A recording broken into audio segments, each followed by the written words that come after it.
과연 대한민국 헌법재판소가 저런 이유로 대통령을 탄핵할 수 있는가? 나는 대통령 편드는 거 아닙니다. 편드는 건 아닌데 사법적 심판이 그건 옳지 않다는 겁니다.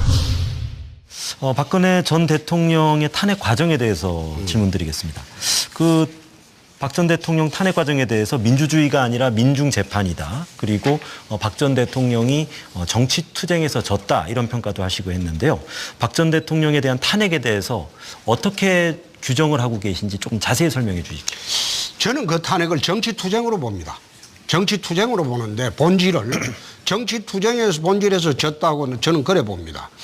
박근혜 대통령이 탄핵의 가장 큰 원인이 되었던 최순실이한테 돈 줬다. 그거 자세히 들여다보면요.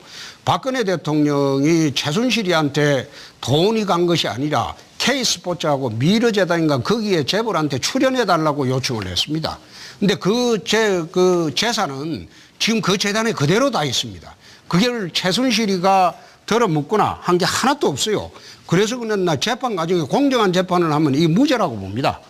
그래서 제가 이야기하는 것은 이 탄핵이 발생되는 과정을 보면 지난 공천 때 그 후유증으로 나 출발을 했다고 봅니다. 공천 때 그 당시에 심하게 대립을 이루었던 그 유승민, 그 김무성 그 두 분이 중점이 돼서 탄핵을 하고 뛰쳐나간 것이지. 그래서 탄핵이 이루어졌고 또 헌법재판소 판결도 내가 어제 JTBC에서 자세히 이야기를 했는데 난 그 판결 보면서 참 내 귀를 의심했습니다. 과연 대한민국 헌법재판소가 저런 이유로 대통령을 탄핵할 수 있는가? 나는 대통령 편드는 거 아닙니다. 편드는 건 아닌데 사법적 심판이 그건 옳지 않다는 겁니다. 예를 들어서 청와대에 압수수색을 거부했다. 그걸 탄핵의 사유로 삼습니다. 두 번째, 압수수색 거부할 수 있는 것은 형사소송법에 보면 국가보안시설에 대해서 압수수색은 거부할 수 있습니다. 두 번째, 대통령의 변명이 오락가락했다. 그거는 대통령이 피의자가 된 이상 피의자가 오락가락 변명을 하는 것은 자기 형사소송보다는 권리입니다. 그걸 확정하는 게 재판입니다. 그리고 세 번째, 또 특검이나 검찰에 조사받으러 나가지 않았다. 조사받으러 안 나가도 돼요.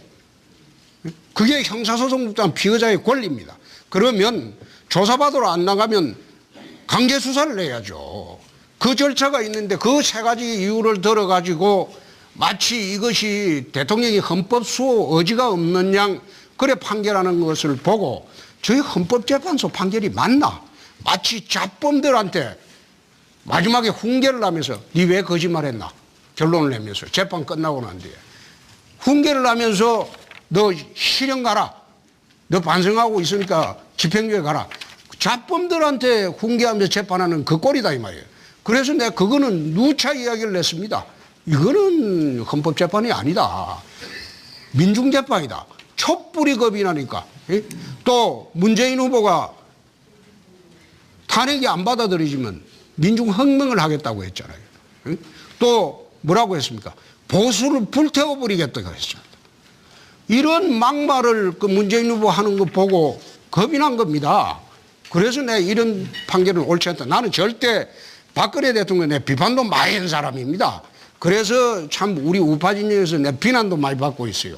그렇지만은 옳고 그러면 분명히 국민들이 좀 아시고 그렇게 갔으면 좋겠다는 취지에서 내가 그런 이야기를 한 겁니다. 이번 대선은 단순히 임기 5년 대통령을 뽑는 그런 선거가 아닙니다. 대한민국의 체제를 선택하는 전쟁입니다. 친북 좌파 후보가 집권하면 안 됩니다. 보수인 척하고 돌아다니는 위장보수 친북 후보가 되어서도 안 됩니다. 대한민국을 지킬 수 있는 유일한 후보 홍준표입니다. 홍준표가 강당과 결기로 자유대한민국을 지켜내겠습니다. 국민이 나라 걱정 안 하고 안심하고 살 수 있는 나라, 서민이 잘 사는 대한민국 꼭 만들겠습니다. 홍준표에게 힘을 모아 주십시오. 홍준표를 찍어야 자유대한민국을 지킵니다. 기호 2번 홍준표입니다. 고맙습니다.